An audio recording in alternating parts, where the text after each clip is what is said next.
திருச்சிற்றம்பலம். சித்தம் தெளிவீர்கள் அத்தன் ஆரூரை பத்தி மலர்த்தூவ முத்தி ஆகுமே. எல்லோருக்கும் வணக்கம். நம்மளுடைய திருவாரூர் தொடர் பதிகம் சீரீஸ்ல இது 8வது பதிவு. இன்னைக்கு நம்ம எந்த பாடலை பார்க்க போறோம் அப்படின்னா, நாவுக்கரசு பெருமான் தியாகராஜா பேர்ல பாடின ஒரு அழகான பாடலை தான் பார்க்க போறோம்.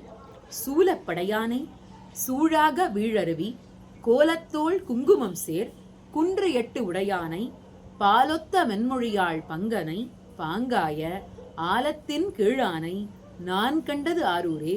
சூலப்படையானை, திரிசூலத்தை கையில் ஏந்தியவன் சிவபெருமான். சூலப்படையானை சூழாக வீழருவி கோலத்தோள் குங்குமம் சேர் குன்று 8 உடையானை.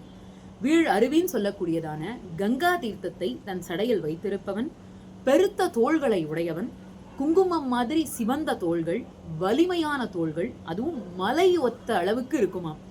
மலை எப்படி திடகாதரமா இருக்குமோ, பெரியதா இருக்குமோ, அந்த மாதிரி பருத்த தோள்களை உடையவனாம் தியாகராஜா.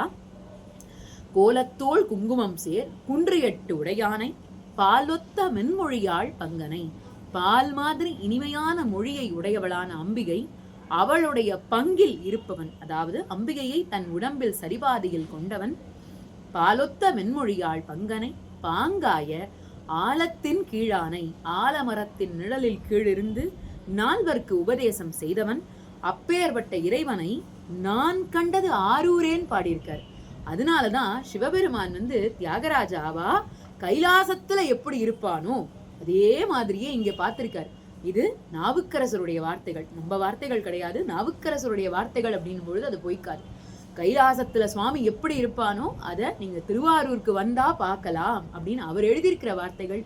அதனால இதை பார்க்குற எல்லாரும் திருவாரூருக்கு போகணும். தியாகராஜாவை நீங்க எல்லாரும் நல்லா தரிசிக்கணும். திருச்சிற்றம்பலம்.